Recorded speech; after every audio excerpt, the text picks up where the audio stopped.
प्रभुको बगैँचा प्रभुको बगैँचामा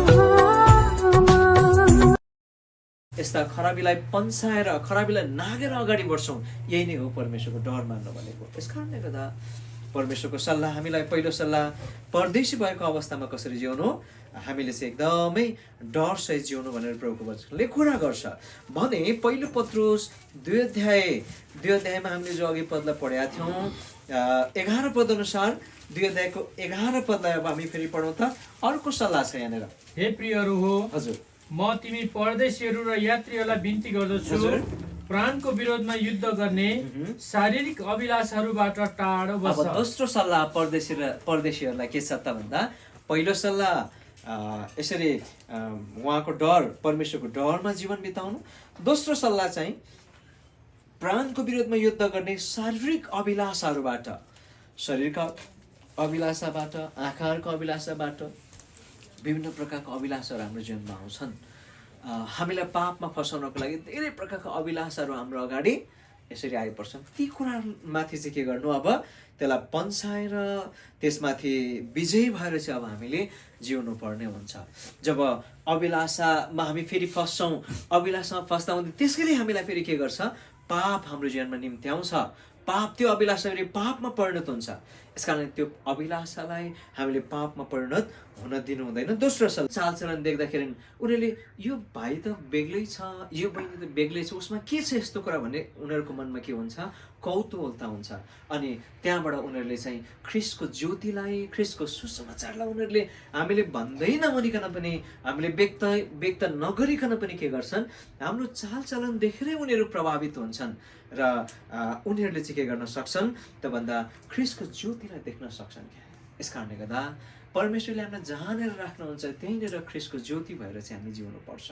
यसको तेस्रो सल्लाह अन्य जातिहरूको बिचमा के गर्नु, एउटा असल चालचलन देखाउनु। असल चालचलन होइन, उनीहरूले हाम्रो जीवनबाट खराब चालचलन देख्यो भनेदेखि हाम्रो एक त ख्रिस्टको बदनाम भयो, एक त यीशु ख्रिस्टको सुसमाचारको ज्योति त्यहाँनिर चम्किँदैन। तर हामीले असल चालचलन उनीहरूले देख्यो भने ख्रिस्टको ज्योति चाहिँ त्यहाँनिर चम्किन्छ। र जुन कुरामा कुकर्म गर्नेहरू पनि तिनीहरू तिमीहरूको विरोधमा बोल्छन्, तिमीहरूका असल कामहरू देखेर ती कुराकै कारणले तिनीहरूले न्यायको दिनमा परमेश्वरको महिमा गरून् भनेर यहाँनिर भनेको छ। यसकारण यहाँनिर परदेशीहरूलाई 3वटा सल्लाहहरू हामीले हेऱ्यौँ यस खण्डबाट। एउटा चाहिँ डरसहित बिताउनु, परमेश्वरको भयमा जीवन बिताउनु, अर्को शारीरिक अभिलाषाबाट टाढो बस्नु, अर्को चाहिँ अन्य जातिहरूको बिचमा असल चालचलन देखाउनु भन्ने कुराहरू यहाँबाट हामीले हेऱ्यौँ। अब अलिकति अर्को खण्डलाई हामीले हेर्छौँ योसेफको किताबमा। यहाँनिर अब यसरी उहाँले हामीलाई के सल्लाह दिनुहुन्छ त। योसेफको किताब 1 अध्यायमा हामी केही कुराहरू प्रति गरी यहाँबाट पढ्छौँ। योसेफको किताब 1 अध्यायको पहिला हामीले पढ्छौँ। अब यहाँनिर योसेफलाई यहाँनिर यसरी सफलताको कुरा उहाँले गर्नुभएको छ। त सोभन्दा अगाडि चाहिँ कसरी तिमी चाहिँ अगाडि बढ्नु त भनेर यहाँ सल्लाह दिएको कुरा छ। योसेफको किताब 1 अध्यायको 7 पदलाई हामीले पढौँ। मेरो दास मोसाले तिमीलाई आज्ञा गरेको यस सम्पूर्ण व्यवस्था अनुसार तिमीले होशियार साथ पालन गर्न भनी केवल बलियो हौ र खुब साहसी हौ, यसबाट दाहिनेतिर वा देब्रेतिर नलाग, तब तिमीले जहीँ गए पनि सफलता पाउनेछौ। परदेश जानु भनेको किन सफलता पाउनको लागि त भने होइन। परदेशमा गएर त्यहाँ थला परियो, परदेशमा गएर त्यहाँनिर भने जस्तो काम राम्रो भएन, मालिकले तलब दिएन भनेदेखि त्यो सफलता भएन नि। यस कारणले गर्दा सफलताको लागि यसरी जान्छौँ भनेदेखि सफलता कसरी पाइन्छ, सफलताको राज चाहिँ के हो त भनेर यहाँ यसरी योसेफको पुस्तकमा यहाँ सल्लाह दिएको छ। पहिलो कुरा चाहिँ सम्पूर्ण व्यवस्था पालन गर्नको लागि होसियारी हुनु है। यस कारणले गर्दा परमेश्वरको वचनलाई हामीले सिरोपर गर्नुपर्छ। किनभने परमेश्वरको वचनलाई हामीले सिरोपर गरेनौँ, उहाँको वचन चाहिँ हाम्रो आत्मिक जीवनको चाहिँ मार्ग हो, लिक हो। जब हामी उहाँको मार्गबाट दायाँ बायाँ लाग्यो भनेदेखि, जसरी यसरी लिकबाट दायाँ बायाँ लाग्यो भनेदेखि रेल दुर्घटना हुन्छ, सडकबाट दायाँ बायाँ लाग्यो भनेदेखि गाडी दुर्घटना हुन्छ। यो परमेश्वरको वचन रूपी लेखबाट दायाँ बायाँ लाग्यो भने हाम्रो आत्मिक जीवन पनि दुर्घटनामा पर्छ। यसैले गर्दाखेरि यो आत्मिक दुर्घटनामा नपर्नबाट पर्नबाट जोगाउने काम चाहिँ परमेश्वरको वचनले हामीलाई गर्छ। यसकारण यी वचनहरू चाहिँ हामीले होसियारी साथ पालन गर्नुपर्छ। यसको लागि हामी बलियो र साहसी किन हुने भन्दा यही वचनहरू पालन गर्नको लागि दाहिने देब्रे लाग्नु भएन। अनि अर्को कुरा 8 पदमा व्यवस्थाको यो पुस्तक तिम्रो मुखबाट नहटोस्। परमेश्वरको वचन चाहिँ हाम्रो मुखबाट निस्केर हट्नु हुँदैन। तर तिमीले दिनरात त्यसमाथि ध्यान परमेश्वरको गर्नु। वचन अब कठिन हुन्छ परदेशमा समयहरू निस्किन, तर पनि हामीले समय निकालेर प्रार्थना गर्ने, समय निकालेर परमेश्वरको वचन पढ्ने, त्यहाँनिर ग्रुपमा साथीहरूसँग बस्नुपर्छ भनेदेखि त्यहाँनिर लाज लाग्न सक्छ, सुरुमा अप्ठ्यारो लाग्न सक्छ, तर त्यो अप्ठ्याराहरूलाई लाजहरूलाई चिर्दै भए पनि यसरी परमेश्वरसँग प्रार्थना गर्नु, परमेश्वरको वचन पढ्नु चाहिँ हामीले छोड्नु भएन। त्यसो गर्ने बित्तिकै हामीले के गर्छौँ फेरि जब हामी त्यो कुरामा चुक्छौँ हामी परमेश्वरको मार्गमा हिँड्नबाट चुकिहाल्छौँ के। यसैले गर्दा उहाँसँगको व्यक्तिगत सम्बन्धलाई चाहिँ हामीले बनाइराख्नुपर्छ। चाहे हामी संसारको जुनसुकै कुनामा जाउँ प्रभुको उपस्थिति त्यहीँनिर हुन्छ। प्रभु हामी भित्रै होइन, भाइ बहराइन जाँदैछ बहराइनमै प्रभुको त्यहाँनिर यसरी उपस्थिति हुन्छ। त्यहीँनिर ऊ भित्र भएको परमेश्वरको आत्मा उनी भित्रै यसरी हुनुहुन्छ। त उहाँसँगको सम्बन्ध चाहिँ बनाइराख्नु पर्यो। त्यो आत्मिक दियोलाई चाहिँ निम्न दिनु भएन। त्यो आत्मिक दियोलाई चाहिँ परमेश्वरको यसरी वचनले पवित्र आत्माको त्यो यसरी त्यो दियोलाई चाहिँ निम्न दिनु भएन। यस प्रकारले गर्दा सकेसम्म सङ्गति गरिरहनु पर्यो। यसरी सकेसम्म परमेश्वरको वचनमा प्रार्थनामा लागिरहनु पर्यो र यसो भएको खण्डमा हामीले यसरी सफलता प्राप्त गर्न सक्छौँ। र फलस्वरूप तिमीले यसमा लेखिएका सबै कुराहरू होसियार साथ पालन गर्न सक्नेछौ, किनकि तब नै तिमीले आफ्नो मार्ग सफल तुल्याउनेछौ र नै तिमीले सफलता पाउनेछौ भनेर यहाँनिर भनेको छ। यसकारण 9 पदले भन्छ कि मैले तिमीलाई आज्ञा गरेको छैन र बलिया हौ र साहसी हौ, नडराउ र निराश नहौ, किनकि तिमी जहीँ गए पनि परमप्रभु तिम्रा परमेश्वर तिम्रो साथमा हुनुहुनेछ। यो परमेश्वरको प्रतिज्ञा हो।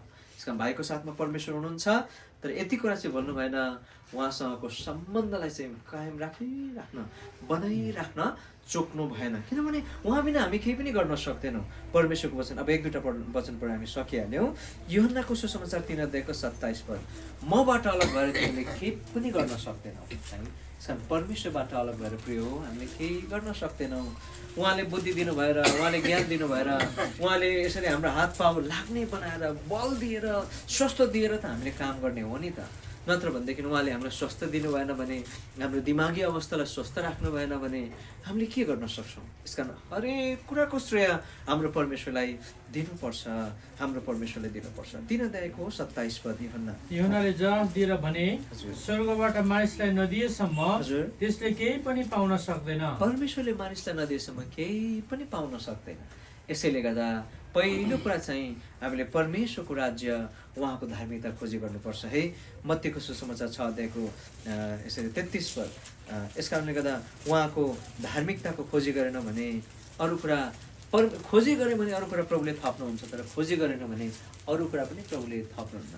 परमेश्वरले हाम्रो इमान्दारिता हेर्नुहुन्छ क्या, कतिको म प्रतिको उसको हृदयमा यसरी उसको हृदयभित्र म प्रतिको इमान्दारिता छ, सत्यता छ, कतिको सत्य मार्गमा चल्छ, कतिकोले मलाई आदर गर्छ होइन। विदेशमा भने जस्तो सम्मति जान पाउँदैन यहाँ जस्तो, तर पनि नपाए तापनि प्रभुसँगको इमान्दारितालाई चाहिँ उहाँसँगको सम्बन्धलाई चाहिँ हामीले टुटाउनु हुँदैन। जब यसो गर्छौँ प्रभुले हामीलाई आशिष दिन सक्नुहुन्छ। मत्ती 6:33 पद, तर पहिले परमेश्वरको राज्य र उहाँको धार्मिकताको खोजी गर र यी सबै थोकहरू तिमीलाई थपिने छन्। सबै थोकहरू थपिने छन्। यसकारण हामीले चाहिँ खोज्नु पर्यो चाहिँ परमेश्वरको राज्य र उहाँको धार्मिकताको खोजी गर्नु पर्यो। यूहन्नाको सुसमाचार 15 मबाट अलग भएर तिमीले केही पनि गर्न सक्दैनौ भनेको यहाँनिर प्रभुको वचनले भन्छ। यसकारण उहाँमा रहिर ममा रहो भनेर प्रभुले यहाँ भन्नुहुन्छ। 15:5 पदलाई, दाखको बोट मनै हो, तिमीहरू चाहिँ हाँगा हौ, जो ममा रहन्छ अनि म उसमा, उसैले धेरै फल फलाउँछ, किनभने मबाट अलग भएर तिमीले केही पनि गर्न सक्दैन। मबाट अलग भएर, उहाँबाट अलग भएर केही गर्न सक्दैन। यसकारण उहाँमा चाहिँ बलियो रहनु पर्यो, उहाँसँगको सम्बन्ध चाहिँ एकदमै यसरी कायम राखिराख्नु पर्यो, यो कुरा छ है। यस कारण कति सुन्दर कुराहरू हामी यहाँनिर देख्दछौँ। अब हामी एक दुईवटा यात्राको लागि प्रतिज्ञाहरू पढ्छौँ है, भाइको निम्ति हामी यात्राको लागि प्रतिज्ञाहरू पढिदिन्छौँ। यहाँनिर आउनुहोस् त, प्रस्थान 33 अध्यायको 15 पद, यहाँ प्रभुको वचनले कुरा गर्नुहुन्छ। अनि उनले उहाँलाई भने, तपाईँको उपस्थिति मेरो साथमा जाँदैन भने हामीले यहाँबाट नलैजानुहोस्। 14 पद पनि। अनि उहाँले भन्नुभयो, मेरो उपस्थिति तिम्रो साथमा जानेछ। यति मात्रै, मेरो उपस्थिति कसको साथमा?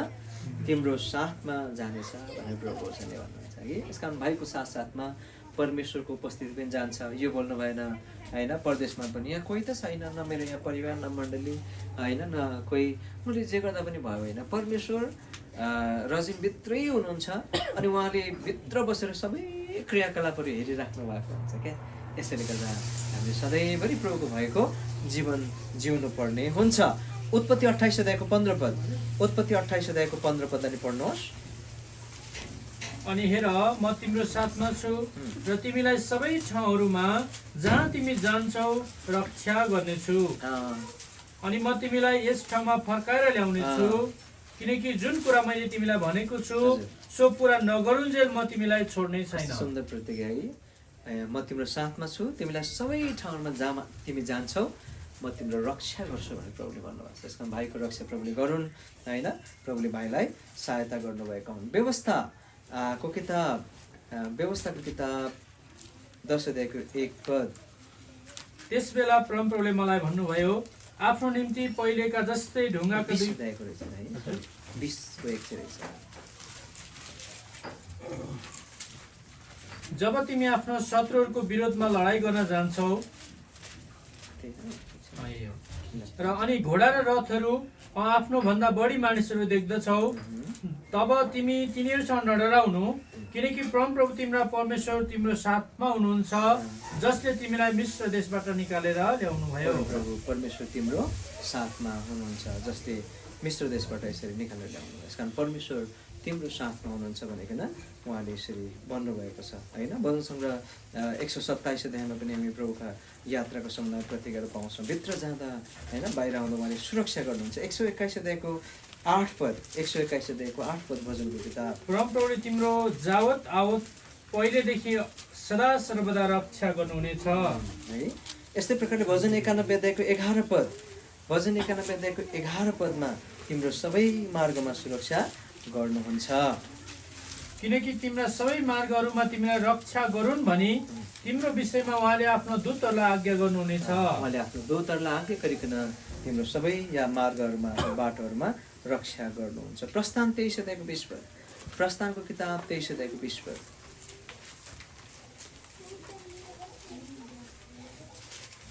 हेर, बाटोमा तिम्रो रक्षा गर्न र तिमीलाई मैले तयार पारेको ठाउँमा पुर्याउन म तिम्रो अघि अघि एउटा दूत पठाउनेछु। तिम्रो रक्षा गर्न बाटोमा मैले तयार पारेको ठाउँमा पुर्याउनको लागि म तिम्रो अघि अघि एउटा दूतलाई पठाउँछु। यसैको 25 पद पनि पढ्नु त। अनि तिमीहरूले परमप्रभु आफ्ना परमेश्वरको सेवा गर्नु र उहाँले तिम्रो रोटी र तिम्रो पानीलाई आशिष दिनुहुनेछ, अनि तिम्रो बीचबाट म रोगहरू हटाइदिनेछु। जहाँ पनि परमेश्वरको सेवा गर्न हामीले छोड्नु हुँदैन। जब हामी यसरी प्रभुको सेवा गर्छौँ, प्रभुले हाम्रो रोटी पानीमा, काम कुरामा आशिष दिनुहुन्छ अनि शरीरमा पनि उहाँले स्वस्थ दिनुहुन्छ। र अन्तमा यो कुरालाई हामी पढ्छौँ, व्यवस्थाको किताब 8 अध्यायबाट प्रभुले यस्तो प्रकारको हामीले चेतावनी दिनुहुन्छ कि यहाँनिर जब तिमी खाएर तृप्त होला, राम्रो राम्रो घर बनाएर बसौला, तर तब यो मेरै बलले, मेरै शक्तिले गरेको हो नठान भनेर प्रभु वचनले हामीलाई भन्नुहुन्छ। सधैँभरि प्रभुप्रति दिन बनेर, नम्र बनेर कि उहाँलाई हामीले पहिलो आदर दिइरहनु पर्दछ।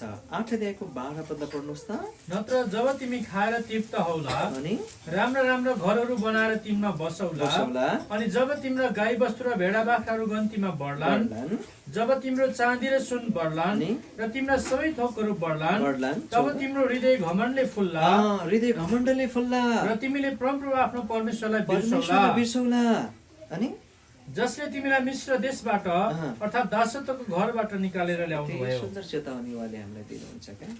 नभए त मान्छे त कोही बेला त यसरी उन्नति गर्दै जाँदा परमेश्वरलाई बिर्सिन्छ त? प्रभुले अघिबाटै चेतावनी दिनुभएको छ, कतै तिमीले यसरी बिर्सौला, घमण्डले फुल्लाऊ अब 17 पदलाई। अनि कहीँ तिमीले आफ्नो हृदयमा भनौला यो धन सम्पत्ति मेरै शक्ति र मेरै पाखुराको बलले अनि मेरा निम्ति प्राप्त गरेको हो। 18 पद। तर तिमीले परमप्रभु आफ्नो परमेश्वरलाई सम्झना गर्नु, अनि किनकि तिमीलाई धन सम्पत्ति प्राप्त गर्ने सामर्थ्य दिनुहुने उहाँ नै हुनुहुन्छ। यति मात्रै कुरो।